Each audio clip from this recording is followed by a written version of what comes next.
There's been so much stuff said about the rain today, and this week I had a little thought that I shared on my podcast about the different things that I've seen in my lifetime when the glory of God came down. And I was talking about in the Old Testament when the Lord told them told the priest that when they go to burn the incense, and that would be a sweet smelling savor unto God. And I brought that into, I have been in services where the glory of God comes down and you can actually smell. I don't know if you've ever been there. I could actually smell the presence of God. And I've been in services where the glory of God comes down and it's like a fog that you can see. It's just like, it's so thick you could almost, seems like you could get it with a knife. And I'd never thought about it until today, until they started talking about the rain.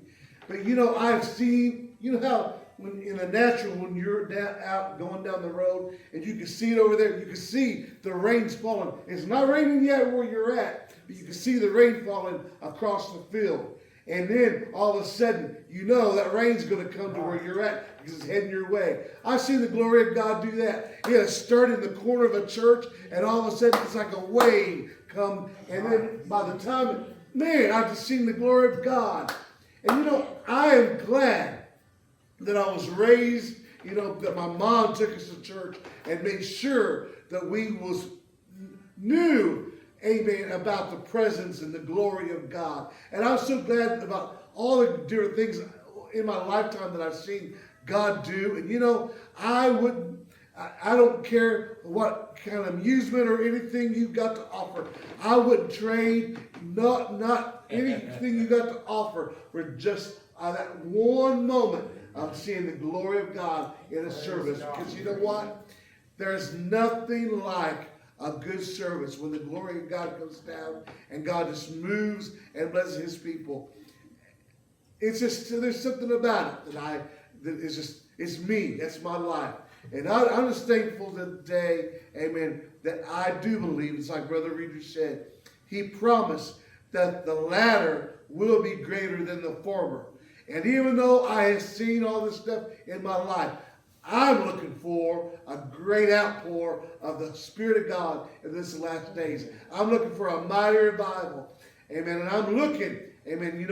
I was looking back when Brother Reader said he taught on Bethel. And I think the message I preached in this church was back in 2023, October 1st.